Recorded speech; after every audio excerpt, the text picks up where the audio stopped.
All right. Good morning to you all who all have joined us today. I guess people are still joining in.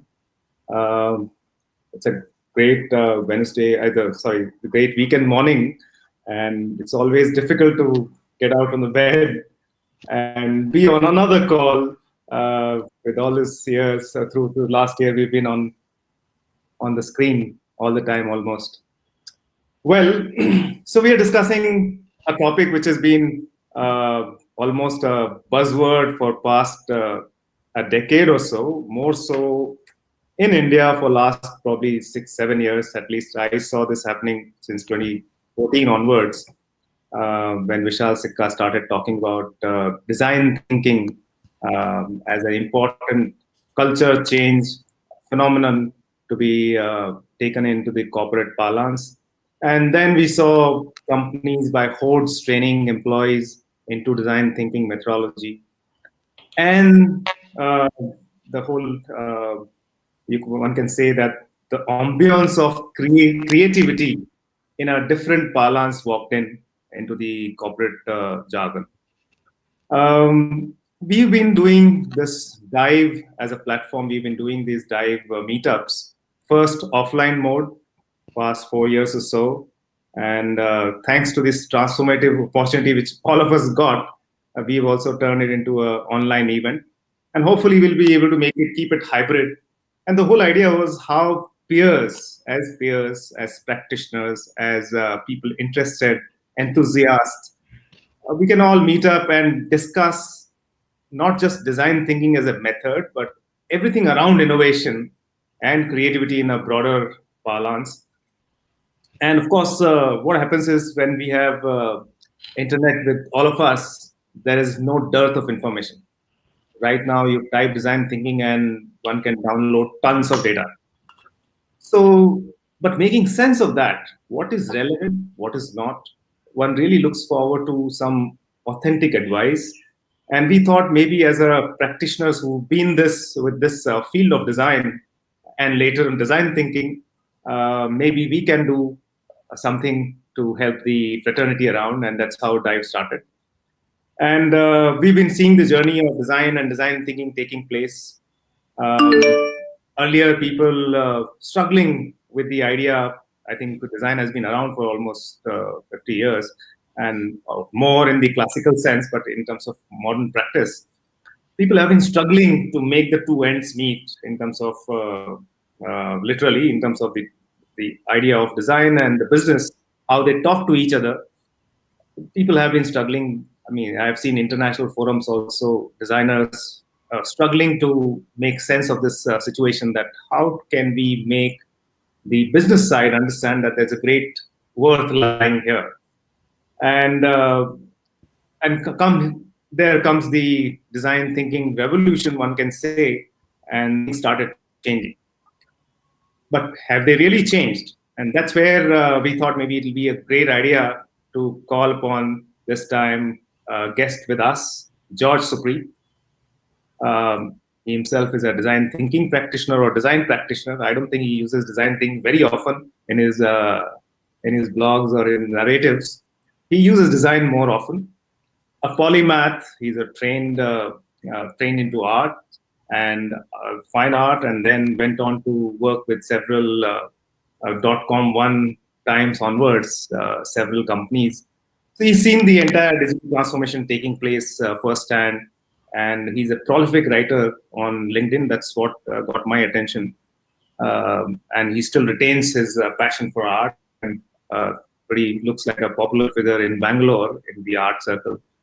So, George, this is going to be a discussion with you. And maybe what we'll do is initial 20 minutes or so, we can have a one-on-one discussion.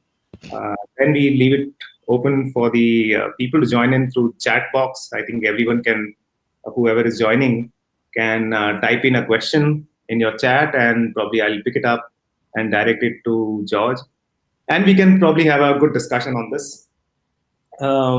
So, should we start, George? Yeah, yes, absolutely. Thanks for having me, Manoj. I'm really looking forward to this. Okay. So we kept the title today of the discussion, Infusing Design Thinking. And probably all three words individually have a question within them. Why design? Why design thinking? And why infuse it? I mean, what is the need now suddenly out of the blue while the 30 years, 40 years it's been around? Field is yours. You pick it up. I've seen you've written extensively from Industrial Revolution onwards, uh, a lot of stuff.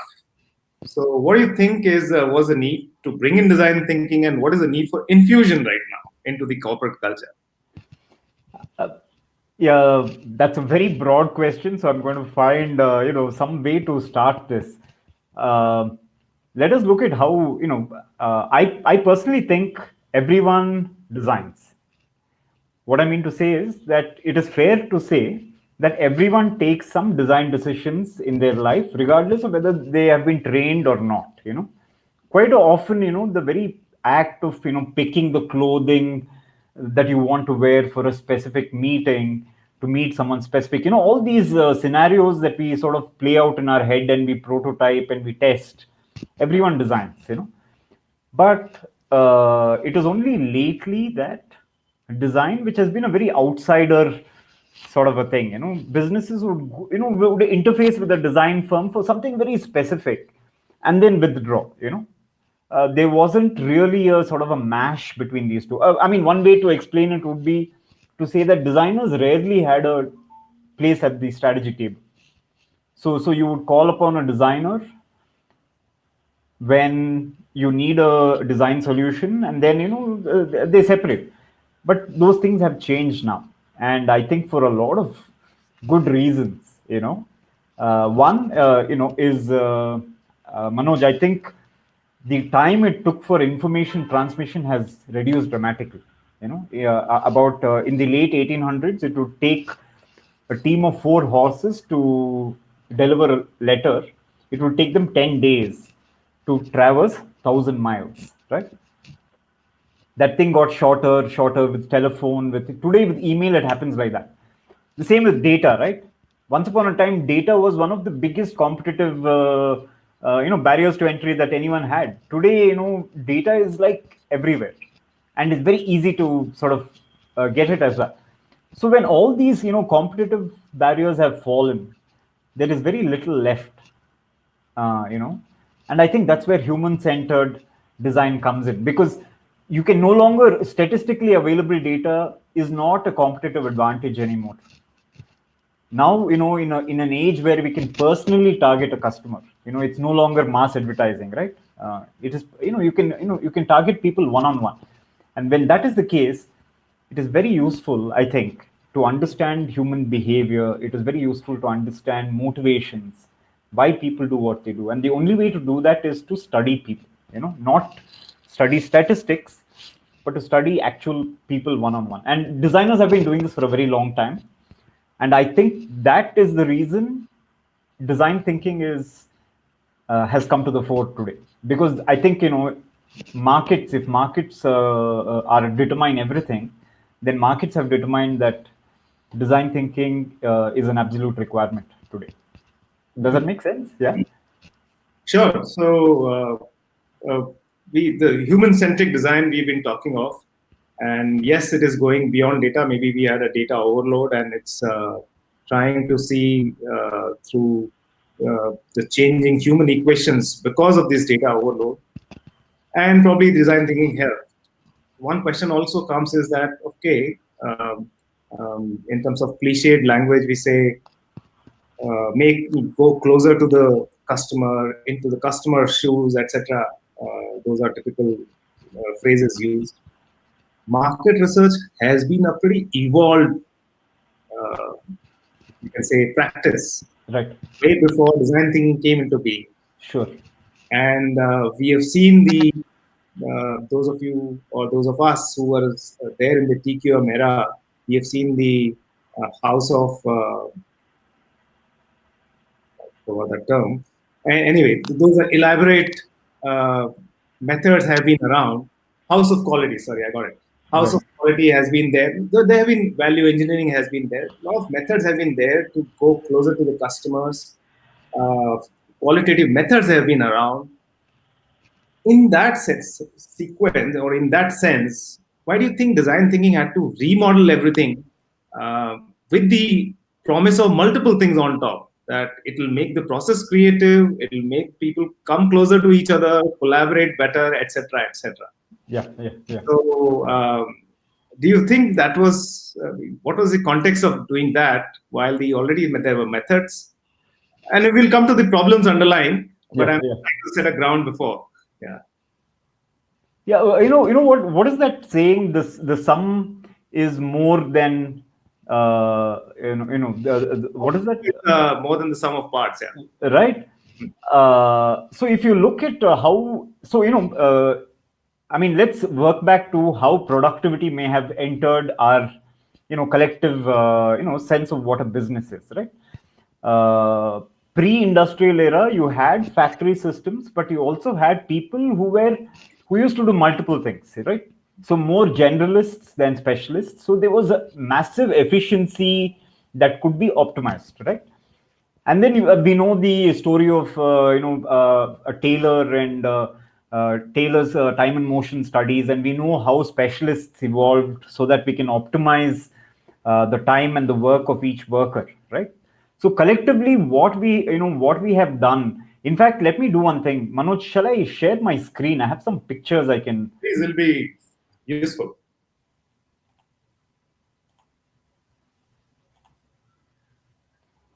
Yeah, are you able to? Is my screen up? Absolutely. Let me just quickly jump to something relevant. Yeah, so the whole idea of getting workers on an assembly line and getting them, each worker, to specialize in just one thing. You remember Charlie Chaplin's famous movie, where he goes nuts as a specialist. He can't stop himself with doing his specialist work. And we have done this. So to answer your question, think about how organizations work. This is how organizations work, full of specialists, and specialists create silos, right? And an organization's view of the world is very abstract. I mean, look at the hierarchy in a organization. Everyone has their place, right? And everyone does their thing. So the executives at the top have access to decision making data, and the workers at the bottom are doing the the processing and the delivery. Now how these layers communicate to each other is through very strict channels. And why do these channels exist? They exist for the same reason we created specialist tracks, so that information can flow just as just as in a structured manner, the same way workers work in a structured manner. So even our information mechanisms are like this. So, to answer your question, Manoj, I think this is my opinion that these kind of systems, which the modern organization embraces purely for the reasons of productivity and efficiency, are designed in such a way that it is very hard for certain types of data to come in with your market research. So, market research will give you, even qualitative market research will simply give you maybe psychographic data or demographic data. But empathy, for instance, you cannot push empathy through this funnel. Even if empathy came in with your data, by the time it ascends or descends this pyramid, it is lost. And empathy is important because you need to be the person on ground looking at your customer's pain, to understand that pain, and then on to translate that into a solution requires a more holistic, bounded system, rather than the siloed systems that modern organizations have evolved into. And I think that is what design thinking does in terms of research, and in terms of understanding the customer and all of that, that traditional market research doesn't. And people keep saying, what is the need for empathy in design thinking? So it is not so much as putting on empathy. I mean, if you're a human being, you are an empath. If you're a human being, you have empathy. That is not in question. The problem is, how do you preserve empathy the moment it enters the organizational structure? Does it make sense? Mm-hmm. So in a way, we are trying to deconstruct the industrialization model of the organization, which was Yes. hierarchical, had and maybe a strong silos in them, specialized orient based, and that structure continues till date, right? Yes, absolutely. I mean, look at the screen. On the left is an image from the late 1800s, Mm-hmm. and on the right is an image that could be from last year. Mm-hmm. And if you look at these, visually, when you look at these things, what you have to ask yourself, what has changed? Mm-hmm. Here they were assembling machine parts. Here we are assembling bits of code. But essentially, even though digital has freed us from the confines of our physical spaces, we still work like this. And when you work like this in environments like this, you also tend to think like this. So one thing that the pandemic has done is it has freed us from this paradigm. Yeah. What this picture is giving me an thought in my head. I remember going to earlier during my engineering studies time as an intern working in a factory, automobile factory, and that time they were shifting from a batch production to assembly line production. It was a big step. In a Right, batch production, on one station, you would assemble probably the entire engine between 2 or 3 workers. So right, multiple activities they're doing, and from there they're going to assembly line where only certain 3 actions will be done on the machine, on the chassis, and then it shifts to another station to get another things get fixed. So it was a big step. So it was democratization, or maybe more division of labor was happening. Now it is coming from the craft society where the crafts, everyone is assembling the entire product by themselves for the specific customer, from craft to batch production to assembly line. And now we are talking of design thinking, which is promising that now we are probably back to in those craft days in a modern sense, where even the worker or even the ordinary executive in a company has a say into how a customer thinks or feels, can get first-hand picture of things, or can voice his opinion across the hierarchy. Now, which is interesting, great thing happening.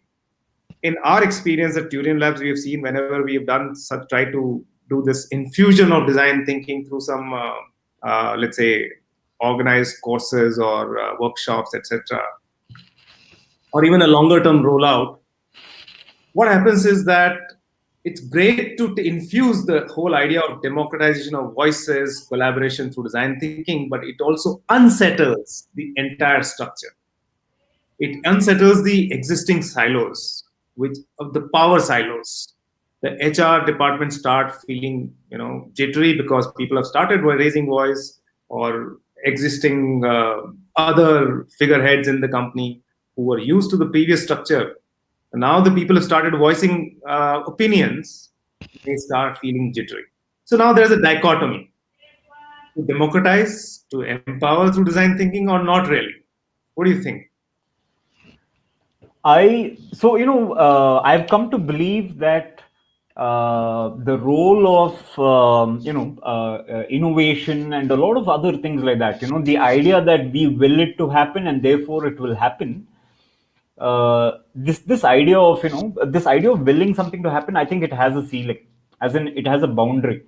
What I mean to say is that the reason companies are the way they are today, the reason why certain managers would be afraid to disturb the status quo, that is, efficiency or output.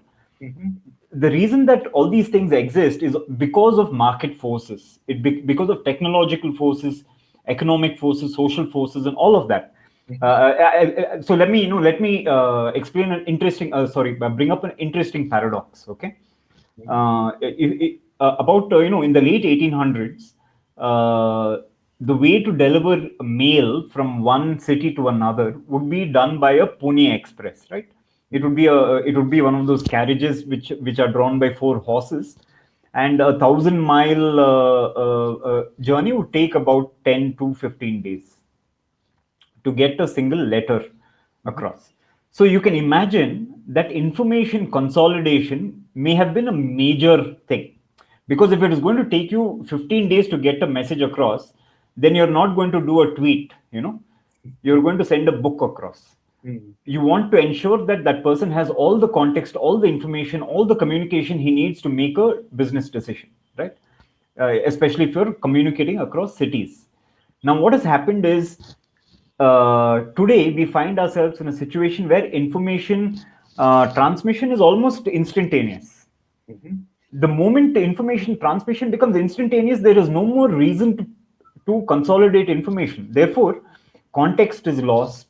A lot of things are lost because today I can just zip you an email, so I'll send you a one sentence email, and you will also not have the mind space to sit and read a book every time. You prefer one line emails. So this fragmentation of information is another example of how technological forces have pushed us into a place where it is a lot more harder to communicate and collaborate, ironically speaking, than it was in the late 1800s.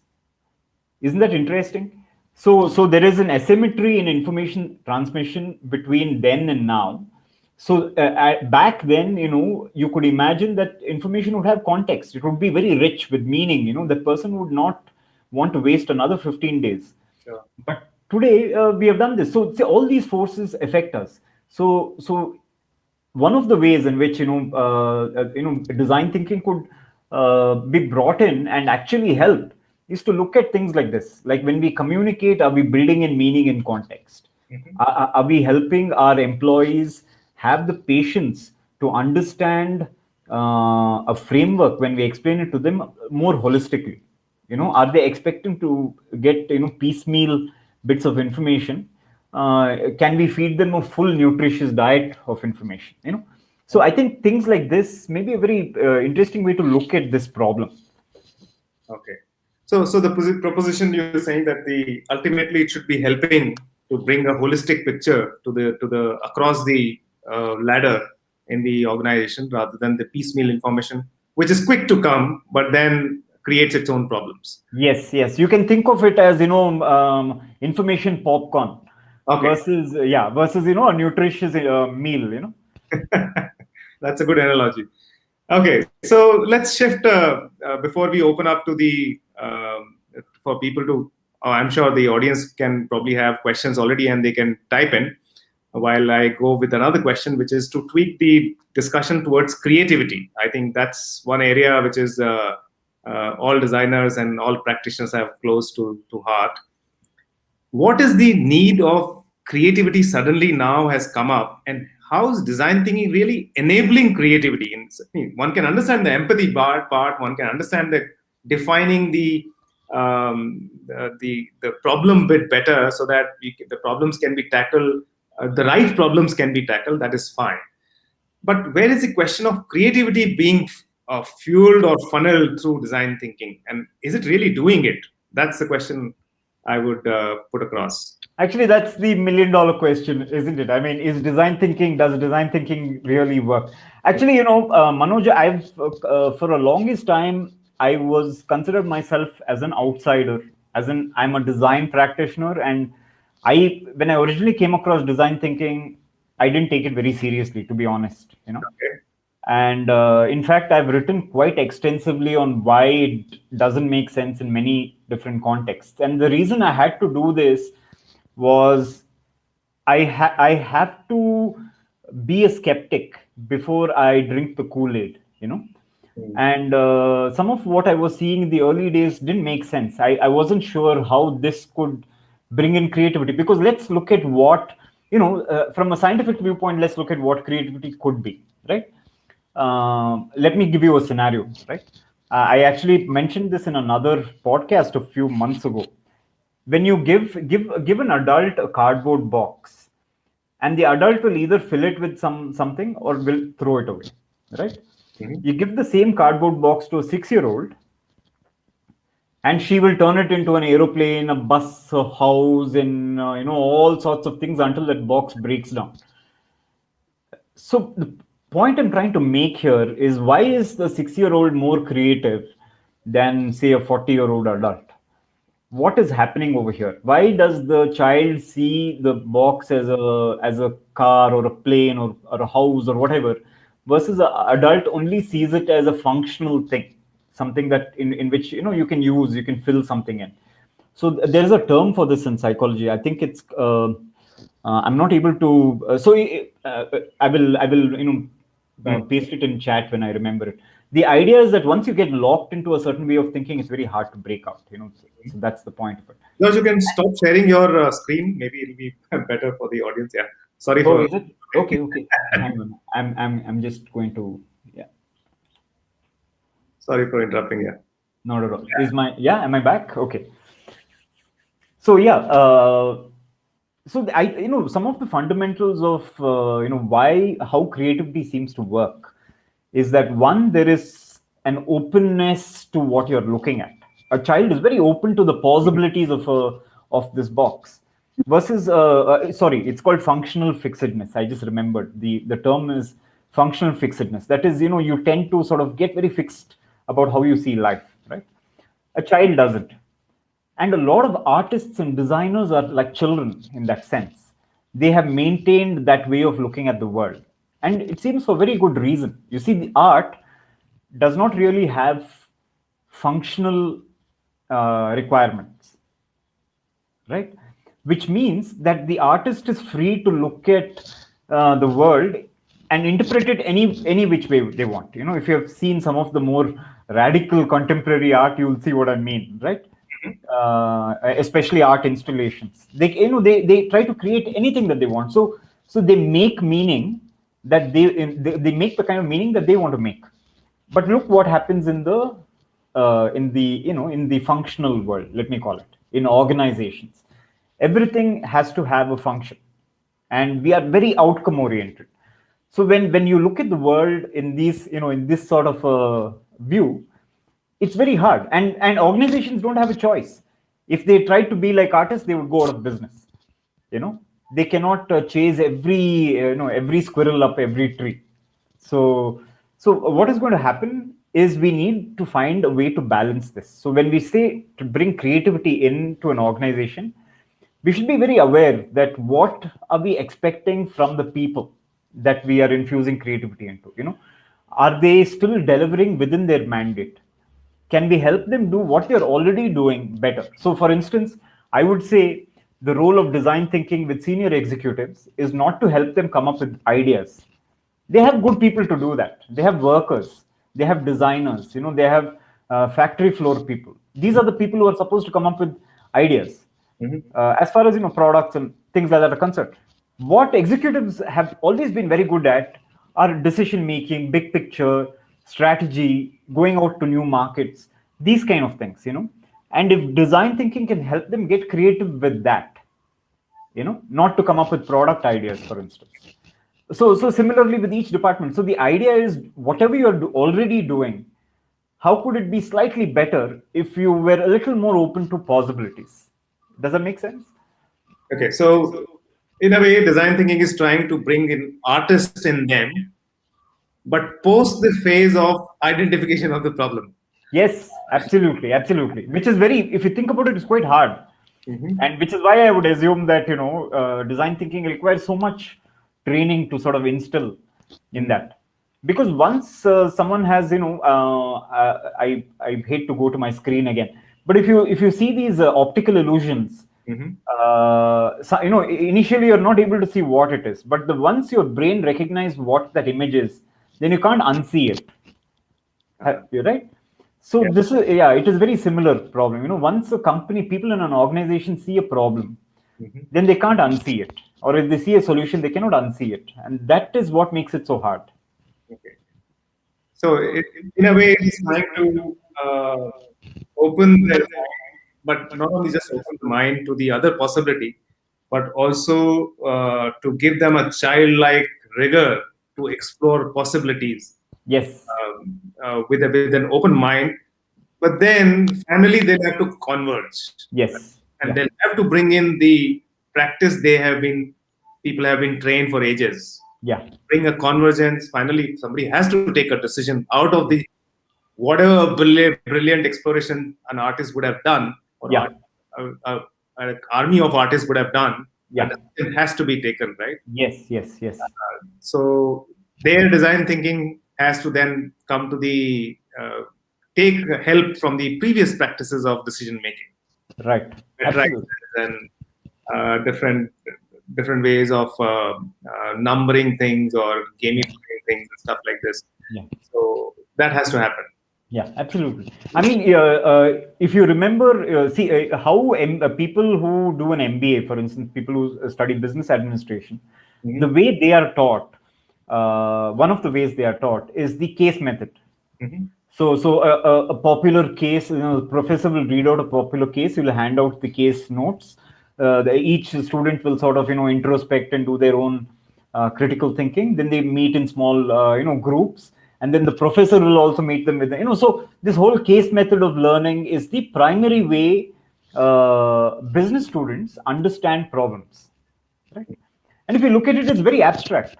You're right. You have to keep many things in mind: market movement, positioning, finances. So many things you have to juggle in your head when you're studying cases. Mm-hmm. Look at how design students learn. Right? You are sent out to some village outside your city. You have to go, live there in the village for 2 3 days.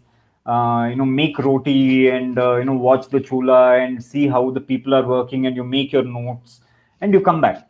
This is how design students learn about problem solving. Now, if you compare the two methods, you can see the massive difference in how these two groups are understanding problems. See, designers are situated. That is, I'm a design practitioner. I'm not a design thinker, because for me to solve a problem, I have to be situated in that space. I have to look at it and I have to feel things and I have to touch it and smell it and talk to people, and then my brain starts working. But And for quite some time, designers won't be thinking about the solution at all. yes, simply experiencing, being there, because creative thinking or problem solving is a whole body process. It is not a brain process. It is what is called an embodied, situated process, right? I remember working with Metaphor. yeah, I remember working with one e-commerce company several years ago, and they asked us to redesign the backpack for their people. So they brought a backpack and said, "This is what we have," and all that. So I said, let's go to the supply place. We went there. I asked one of the boys, "Can you please fill it? Typically, what is the weight?" And then me and my partner, we put it on and we walked up and down, went around the block. Only when you get your pain in the shoulder and your back is aching, then you can come up with solutions. Until then, you don't know what problem you're trying to solve. So it is like this. So designers think like this, and business administrators think like this. Now we need to sort of cross pollinate, right? Because of the case study methods and other methods which are like this, this group is very good at convergence. This group, on the other hand, is not so great at convergence. They need hand holding and help to tell them, boss, enough, come down to the solution. So I think these are the challenges. They come from a different world. These come from a different world. We are trying to cross pollinate this. I think cross pollination is a great strategy going forward. Rather than trying to convert, trying to make them a design thinker or make them designers versus trying to make them business thinkers. I think cross pollination is what is needed for sure. Yeah. Okay, we have some question coming up. Tarun Malviya is asking: I think this is related to your previous discussion question. Isn't there a difference between organizations themselves? Some are in the business of creation or rapidly creating new products and new brands and stuff like this, or experiences, and some are in the business of scale, volume, and speed. And I remember a discussion with one of our clients, and an Indian client, a very pretty established company. He said that we want to remain number two, not number one. Essentially, let the spade work be done by number one. Interesting. Scale up, double the thing what number one is doing. Okay. So scale and volume. So when you think of these scale and volume things, many startups in India take on that. They copy a model from the West. I think many emerging countries this is happening. The successful model from the West, take it into a emerging economy scale and then just scale it up, because this is what we are. Now, do you need creativity there, or creativity, if people start becoming creative, it will create more problems there? You need an army there. Yeah. Actually, it's an interesting question, and I think you probably answered his question just now. regardless of what type of organization you are and what type of services you provide or products you provide, you still function in the same market.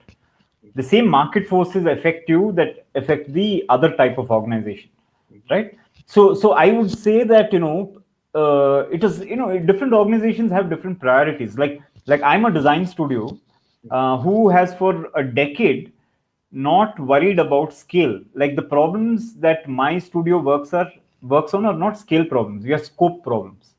So you have scope challenges and you have scale challenges. Scale challenges are typically when you have cracked all the scoping and you don't have to invent anything new anymore. Then you can focus on scaling up. A scope organization is like a research organization, for instance, that doesn't really care about scaling in one particular thing, but wants to scope out many different things. So the advantages and the disadvantages, are there. Pros and cons are there on both. So but both of them function in the same market, right? So yeah, I mean, even if you have different organizations, we have to remember that the layer on which we are all performing is the same. Mm-hmm. All right. Hopefully it answers. Yeah, I hope it answers that question. Yeah. Okay, another question Abhijit Soni is asking, where cross-pollination is definitely, while cross-pollination is definitely a better approach, now it's related to the question we were discussing earlier, have there been instances where opening up of creative possibilities has put a decision into a standstill due to the confusion? I think it relates to probably similar thing. Again, moment people become creative, uh, like Indians have a lot of opinions, and Japanese across the table we have zero opinion unless the boss says this is the opinion. Different cultures, yeah. yeah. So, does people becoming creative creates its own set of problems, makes the decision process slower or worse? Probably. Have you come across any situation like this, or what is the way out? Actually, plenty. I mean, I think every organization sees this happening all the time. I mean, in every meeting, you will have one, facilitator who's like, enough time is running out. We have to. So it. I mean, to answer your question, yes, this happens every day in every organization. But I want to bring up something interesting that I have noticed. When people see designers coming, doing work and coming up with many creative options and all that, from the outside it seems like designers are generating options. That's what it looks like. No, I mean, if you're in a magic show and you're watching the magician pull a rabbit out of the hat, your first thing is, okay, the rabbit was probably in the hat in the first place, because that's what you're seeing. And when you see designers, and designers are notoriously bad at explaining what they do, right? Because it's a tacit process. It is like asking a writer to explain how do you write. It is a very tacit thing. It's very hard to explain. So designers, are horrible at explaining themselves, but they don't. When a designer comes up with options, the designer is keeping track in his head or her head. What is the confidence value for each of those options, right? A designer's got that in his head. So to the outside, person who's looking, it may seem like, oh wow, 20 options. From there, you will converge upon one. But this thing of convergence is an ongoing thing in the designer's mind. As he's working on, he already knows which has a high confidence rating, which option has a low confidence rating, which options can work well with each other. These things are not visible from the outside. From the outside, it just seems like, okay, they have done so many, now let us converge on one. So I think these tiny things, which are, because of communication is never passed on, I think has to sort of come in, and this will reduce this log jamming of too many options. If we are able to communicate and say, why does this have a high confidence rating, why does this have a low confidence rating, then very quickly we can converge and not have too many creative options, log jamming the process. Is what I think. So somewhere probably it's an issue of how to get conviction in each of the options suggested, or each of the creative ideas suggested. If design thinking or any other thinking can bring method to that madness, there are methods, probably and I know there are methods in design thinking to bring more evidences to the table, more matrices to the table if that is what helps to cut down the certain options which may not be relevant or which may be futuristic or etc. etc. Right. So that probably becomes a then later on communication issue rather than the creativity itself being an issue. Yes. Yeah. Okay, there's another question coming up. Ashima Keluskar is asking, and this is probably on the pedagogy part, where while we talk about getting closer to consumers, what is your take on sprint design methods for rapid iteration? Any particular hiccups one should keep an eye for? What do you think, Manoj? Okay, I'll ask. Getting closer to consumers, what's your take on sprint design methods for rapid iteration? I think, uh, see, the whole promise of design thinking was around sprint in terms of doing and sprint with the prototypes in mind. In fact, I particularly know that this 5 steps shown this way. I mean, you also know this that never work out this way. The whole idea is that how quickly can we capture the first tangible imagery, what is emerging of the situation, tangible imagery of the situation. It could be a business map, it could be a process model, it could be a UX, whatever, screens, click through screens, or it could be a physical prototype. So quicker we can bring it to the table, the stakeholders become glued onto that rather than talking out of their hat on possibilities or discussion or different points of views.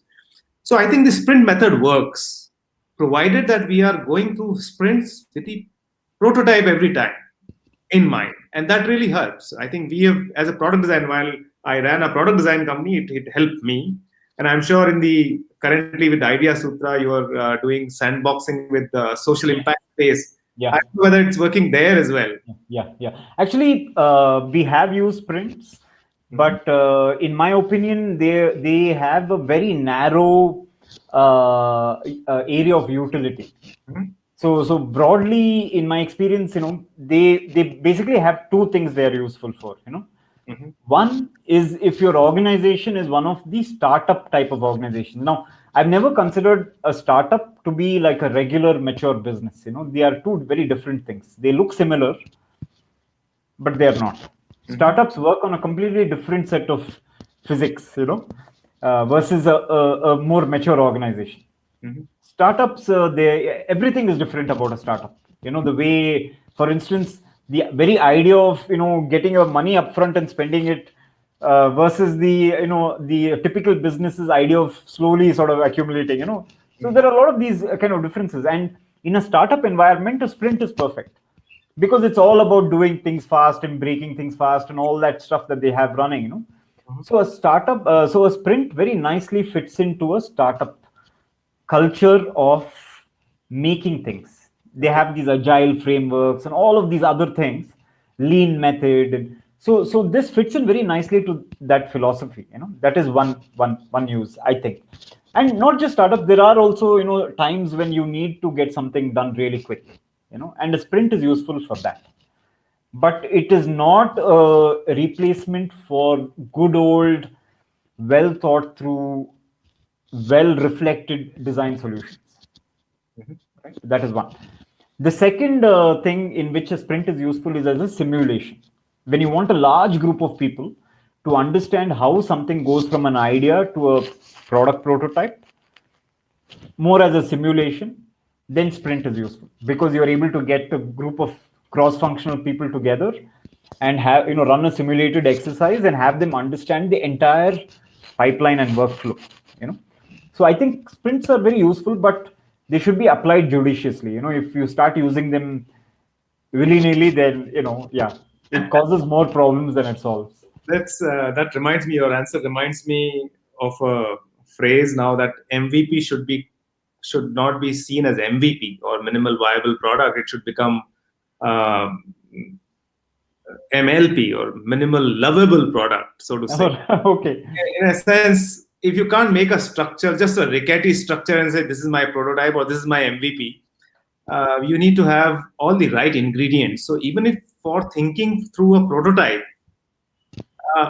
or let's argue the whole point of design thinking, which has been cliched, make a quick and dirty prototype. Don't make it. Somebody objected in one of our client discussions. Don't call it dirty. I said, yeah, we'll not call it dirty prototype. Quick prototype, well thought prototype, but let it go in sprint. That was the whole proposition. Yeah. I can see that. One more question is coming up from Shrutin Shetty, Manoj and George. Any thoughts on how a collective change can be brought about for businesses to be inclusive of environment and society instead of being guided only by profitability compass? So, which is, I think, which is the primary shift you have brought in with the Ideasutra. And what is the sutra, business sutra they are asking now? How that can be brought in, where profit is not the only. I mean, it's a philosophical question. Goes on. It's yours. I think it is. It's obviously, like you pointed out, this is one of the big questions that have been asked for over the last 200 odd years. And it is not an easy question to solve collectively. I don't think so. Maybe from design thinking perspective, is there a interjection possible? I wonder, and even if it does happen, it would be very incremental. I'm a realist, and I'm very skeptical, about a lot of these things. And though design thinking does, help with empathy and it helps you open up and all that, it is very hard to fight forces that are beyond our control. It is very hard, and it is it's very difficult for someone who's helming a multi-billion-dollar business and who's responsible for the entire ecosystem and the employees and everything connected with that business to just flip the switch and start deciding on behalf of the environment rather than the business. It's not going to happen. These kind of things are, I'm a realist. What we can do, though, is individuals can make that difference. Many small individuals, if you care enough to take an approach that you feel fits your philosophy and all that, I think that is a good start. Collectively, it's harder because we have to remember the moment people come together, then I share your burden, you share my burden, and it's not pleasant. Sometimes it's better to, So I think being realistic, Shrutin, that is a great, very noble thing as well to aim for. But be the change. Yeah, I mean, start small. Individuals should start, I think. Yeah. So our experience also has been that large cultural shifts in the organization or in the society difficult to bring in through smaller actions, or maybe down up is difficult unless it can happen in by and by. Finally, we have seen in India how a Kejriwal phenomena has unfolded. Not the later part, but initially I'm talking of how a common man can actually be empowered to that. So small changes can trigger big changes, large changes. But in a regular pace of life, it would rather be top down. Yeah. It would rather be a one powerful person putting one tweet and shooting things up. We have seen in recent times. Yeah. That's more like it. How the things work in the world. Yeah. Okay. Any more questions coming up? We can probably make the canvas wider. And while people think of the questions, I have my own questions, which is around. If we have to suggest, okay, there are questions before I say. There are 3-4 of them. Onkar is asking, I believe the human behavior is, Onkar Valsankar is asking, I believe the human behavior is motivated by incentives. You get results and you receive incentive, primary psychological phenomena. Does design thinking have the ability to influence the incentives set out in an organization? So it also, the question which I was about to ask is there an inherent incentive for employees to adopt design thinking? Apart from top-down happening and people pushing it through, we'll convert everyone into a creative solution thinker, etc. Is there in the process any inherent incentive built in for design thinking, adopting Uh, design? right, for individuals, no, obviously, I mean, once I think that there are great benefits for people. There is a great incentive in the sense that you are able to start designing your life in many ways, and you will start seeing those differences. I mean, I've been doing it for a very long time. Though I've been buffeted, I've been able to design my life and go the way that I want, and so it works for me. So yes, there is an incentive. However, as long as it is framed in the language of productivity and efficiency and stake, shareholder wealth and all of those things, Mhm. then I don't see why the average employee should have any incentive, should feel any motivation to adopt design thinking. You know, so here is the dichotomy. I mean, or rather, here is the problem. The Whenever design thinking is driven top down, then it becomes an imposition. If we can figure out a way to allow it to bubble up bottom up, and that is the hard thing. For instance, not every organization is willing to leave baskets of Lego blocks on every table so that people can sort of play with it when they are, I mean, that is the way, right? You do it in drips and pieces here. You allow people to think, and it takes, it's a network, it's a mesh of effort Mhm. to grow it bottom up. But that is what it takes to think. And once people start seeing that they have already started applying it very naturally, very organically, Hmm. then that incentive really kicks in. Then you will have people sort of helping each other grow. But as long as it is thrust from top down, as in, if we adopt this, the ROI on design thinking will be this, and therefore we can go to X, it is very hard. The great ROI question of design Yeah, thinking. yeah, yeah, yeah, So it's an interesting thing you pointed out. In fact, that while it shouldn't be top down, but it should be top should be just aware of it and be facilitative in case people are trying to do something down below, yeah, and let it bubble up as an organic process. And that is yeah, probably more a lasting solution than pushing it and with the matrices and measurements yeah, on ROI. And we have, I don't know how many times you face this question. We face this question all the time of ROI on cultural shift of yeah, design things. Like yeah. asking, what is the ROI if I become honest? Yeah, Uh, yeah, yeah, exactly, exactly, exactly. Yeah, Okay, so one more question Abhay Sen, my teammate, is asking. As we look for high efficiency outputs through design thinking, also design thinking at times slows things down because people are putting more thought right, into stuff. right. Initial phases are likely to be slower because you're trying to immerse yourself, Yeah, empathize 10,000 places, yeah. divergent, open, all that. So, what aspects would we need to focus in slowness while infusing a design culture? So, what should we do with this slowness? How do we take it, and what portion of slowness we need to really exaggerate, or how do we promote this part? How do we support this part that is going slow? Then Yeah, the yeah, that's a very, in fact, I have to sort of think about this question a little bit. It's a very good question. See, I think duration, right? What we call time, duration, sometimes it's an inherent property of, so for instance, in the late 1800s, I said it would take a Pony Express Mhm. 10 days to travel, right? So duration there is determined by distance, right? The distance to travel determines the duration that is required. So I'm saying that duration by itself, we can't malleably compress and pull it apart. Mhm. Sometimes it is a part of something else. So even in a design solution, we should remember that, your manager may be saying compress the time, push it into 2 days if possible. But the problem is, we have to remember that duration does not come out of nothing.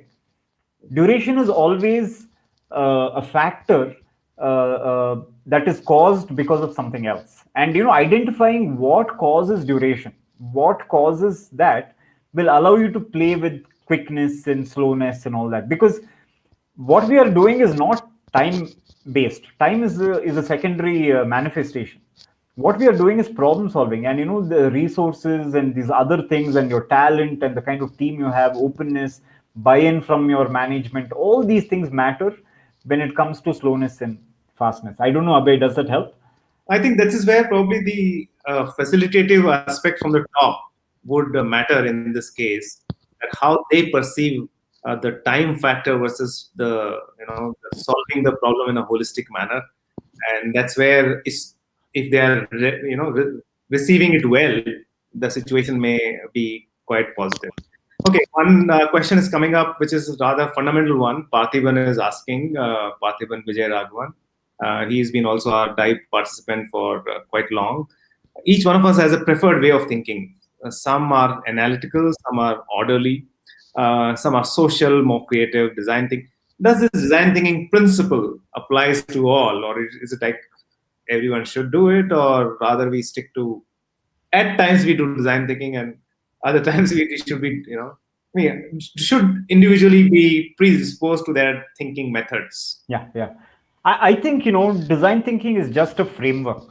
I mean, there is no need to look too deeply beyond the idea that it is just a framework. It is, you can think of it as a hat that you would like to wear and take off Okay. when it is no longer required, because who you are, your original nature will determine your thinking, right?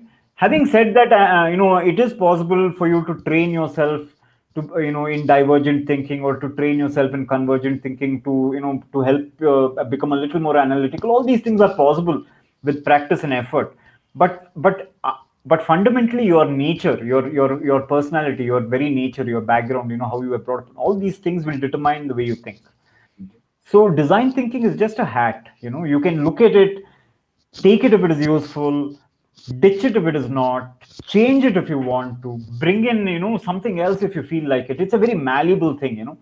So I think design thinking is just a framework that keep the broad contours stable, right?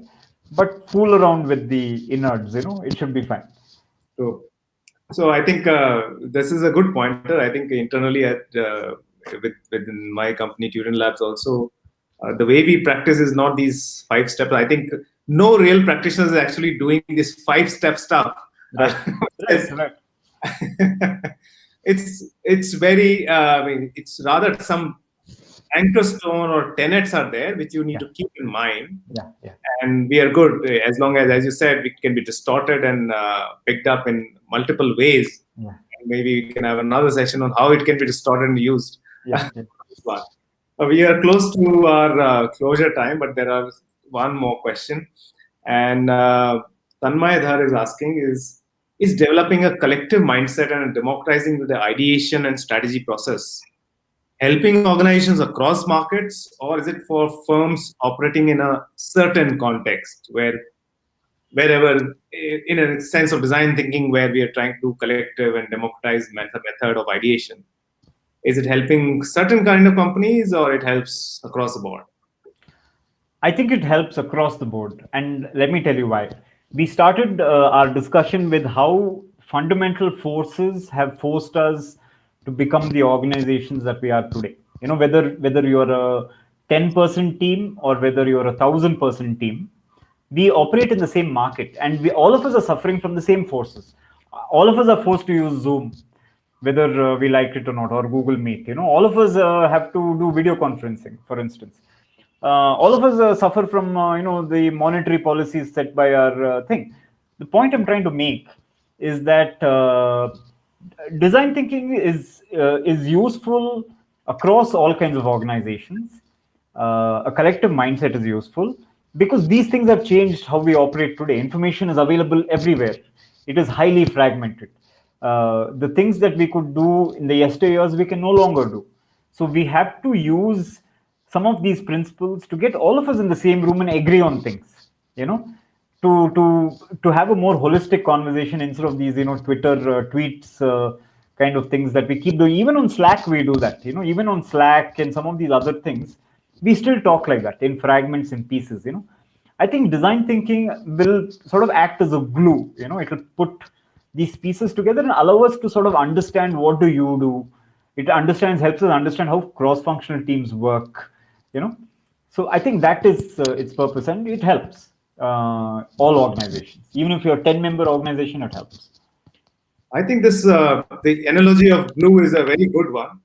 Despite all the flaws we see right now, or all the big promises it has given, or design thinking is supposed to deliver, I think the idea of glue for certain key transformations which are required in the from the earlier industrialized era to a new creative economy of 21st century. I think it is definitely turning the right nuts into the corporate landscape for sure.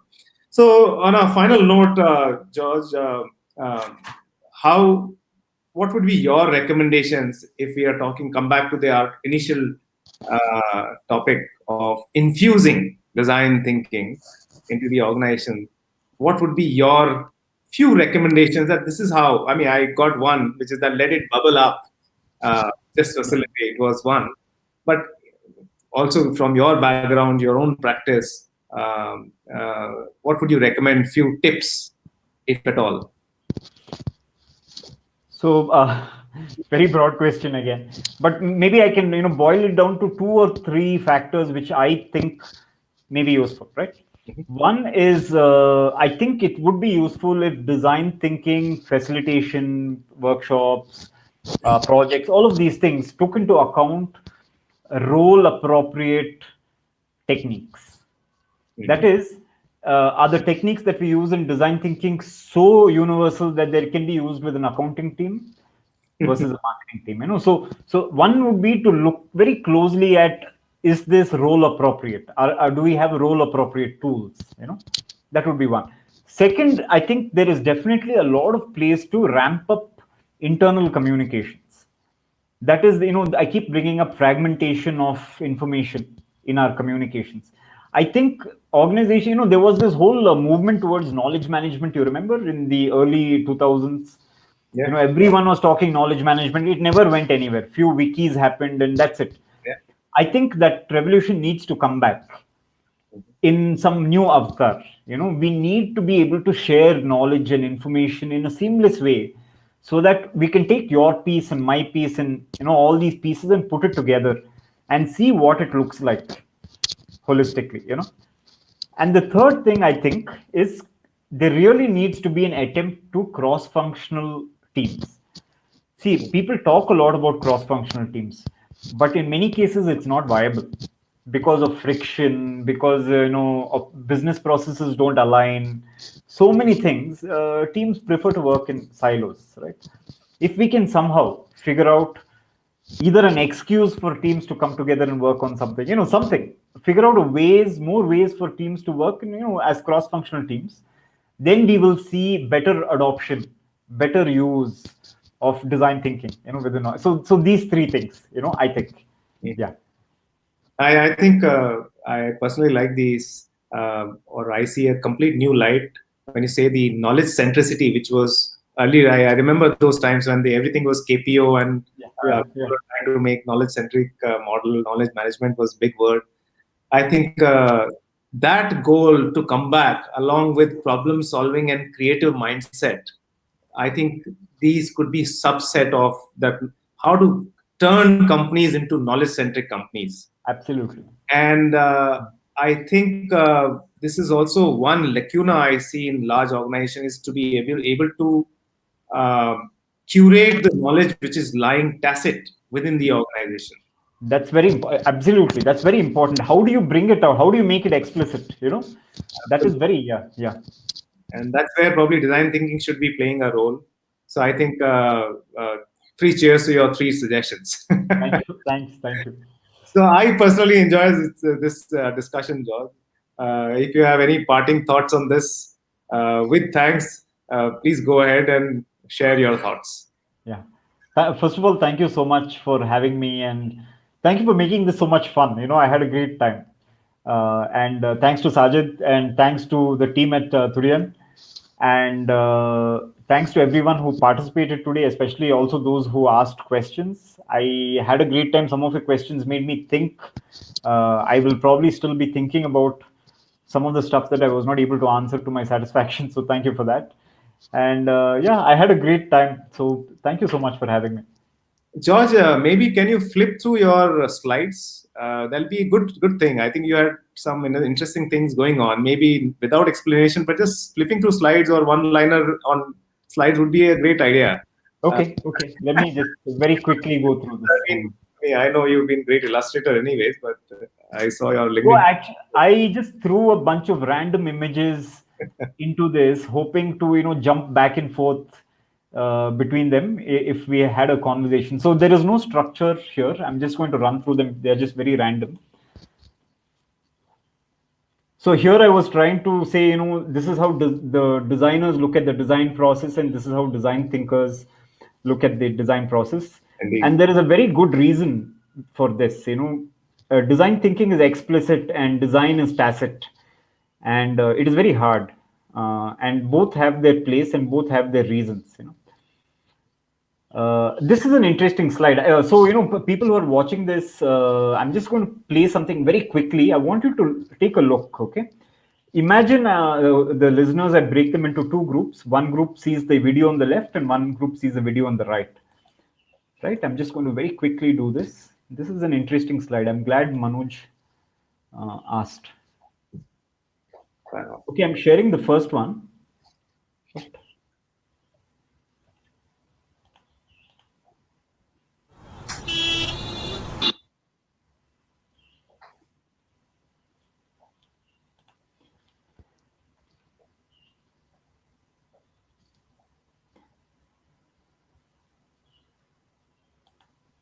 Right?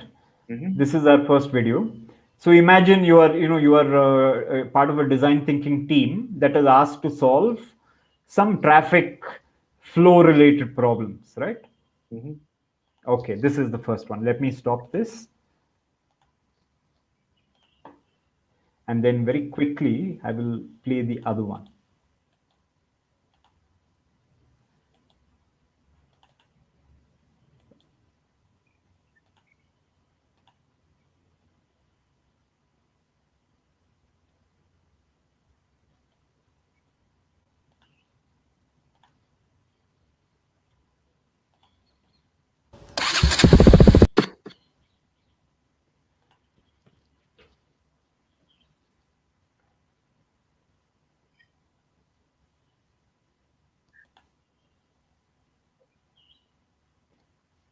Do you see the difference in between the first and the second, right?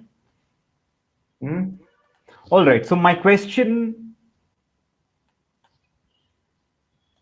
here we go. So this is my question. In the first video, you see a very top level perspective of your traffic movement, right? And in the second video, you see you're situated in the flow perspective. Mm-hmm. And I like to use these videos to describe the difference between a design thinker and a designer. Right? The first one is a design thinker. He sees the whole overall picture, assembles the, is able to get a perspective where you are able to assemble many pieces Mm-hmm. to evolve your solution. And a designer is situated, is in the flow, is part of the problem, has to experience the problem for himself before he can evolve a solution. So I thought you may find that Yeah. Sure. yeah, that's interesting, Macro. or another way to say is a designer and design thinking, if that makes sense. Okay. Okay, and then I thought, one of the things was, why is art important and why are artists important? I thought I would like to show off some of this. This is a eye tracking video. So everyone is familiar with gaze tracking, right? So when ask a person to see this picture and then you sort of track their gaze, you will see that 95% of their gaze is on the main features: the eyes, the nose, and the lips. Mm. And we know this because Alfred Yarbus, I think in the early 1900s, came up with an eye tracking mechanism, a way to track gaze. Here he is tracking the gaze on a painting. Yeah. I don't know if you're able to see that, and you can see how a person's gaze shifts from object to object within the painting, right? Similarly, here is another one of a face. Again, you can see the same thing. The eye moves to the eye, it moves away, it comes back to the eye. It forms around that. Yeah. That painting previously showed a pretty popular one. I think you can also see this. I think you have given a link. Yeah, Yeah, yeah. uninvited guest or visitor, something like that. Yes, yes, yes. Correct, correct, correct. You're right. Uninvited guest or something. Yeah, yeah. Visitor. Now, here is something interesting. In the 1600s, Rembrandt used to paint portraits, and he used to follow a very interesting technique called lost and found edges. Mm-hmm. That is, when he is drawing on the, so he would only draw the eyes and the tip of the nose and the lips with a lot of detail. Mm-hmm. And when it comes to the edges of the face, he would use like he would lose the edge. That is, he would blend it with the background, and then suddenly he will bring out the edge. So you will find these lost and found. So what Rembrandt was doing was he was reverse engineering eye gaze. He was basically doing this. Yeah. But today, we use modern technology, so now we know that when a person looks at another person's face, they tend to focus on this. But we didn't know until Jarvis did his famous experiments. But portrait artists knew that a long time ago. They knew it instinctively. Tacit knowledge versus explicit knowledge. Similarly, look at Chola bronze. Why is it a caricature, like the caricature on the right? Mm-hmm. Because artists have this talent for picking exactly those things that matter and exaggerating them, whether it is the Tribanga pose, of this extremely sort of voluptuous woman, or this caricature, right? So artists are very good at that. Artists are also very good at abstraction. After the bombing of this town in 1937 by the Nazis, Picasso painted Guernica, and it was a very modernist painting. People are used to realistic images at that time, and they couldn't make sense out. But then, how do you show the horror of war? You can't simply paint a bunch of buildings, right? So this modernist, so artists are very good at hacking people's perception. And an aesthetic experience is a combination of looking at a bunch of images and then thinking about it. Mm-hmm. Which artists are very, and which is why something like a door handle can be so beautiful. If it were purely functional, it would be a rod. I think But this is where I think full ability of design thinking and abstraction comes into picture. I yes, saw one slide there somewhere on abstraction, yeah, and what design thinking as a process builds later on in the slightly mature practice yeah, is to take out those small details yeah, and exaggerate them, as you're saying, as the artist does. It's a yes, great analogy what artist or art can actually be coming to help for in design thinking. Yeah. right, right, right. And also, how we process images. So if you remember this whole Mintra logo debacle and people blaming that poor lady as to she has a dirty mind and all this nonsense. If you look at it, if you see this and if I ask, what do you see here? Mhm. A lot of people say young lady. Do you see the old lady? Do you see her nose and her smile and her chin? Yeah, yeah. So Yeah, it takes a while. I it mean, takes a while, right? So this is top-down processing. That is your brain. If I ask people what is this, hmm, they don't know. But the moment I say this is two cows, and the brain takes that suggestion, and then so it is top-down. Unlike bottom-up, that is you see a tree and you know it is a tree. yeah. When you face ambiguous images like this or the Mintra logo, somebody has to plant an idea in your head, and then you will see it. So the moment I put a line like this, people say, "Oh, there is a cow." you know Hmm. so artists are very aware of this. In fact, this guy is a shaman. His they are called heoka. So he's called the opposite man. He will do the opposite of what everyone is doing, and he will make fun of them.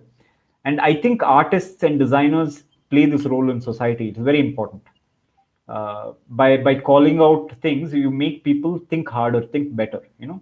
Otherwise, people suffer from functional fixedness. They are very fixed in their views of the world, and artists and designers do this. Yeah, these were the slides on scientific management, how productivity and efficiency may have started during the agrarian hunter-gatherer age, and then industrial age.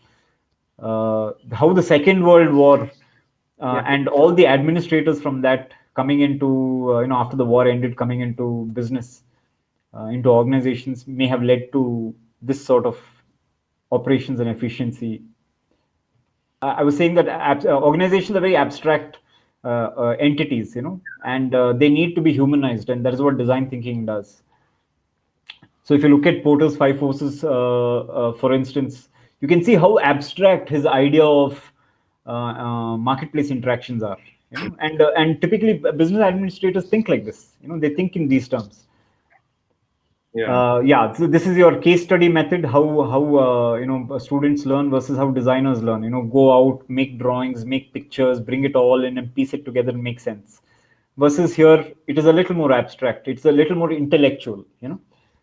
Versus this is more experiential.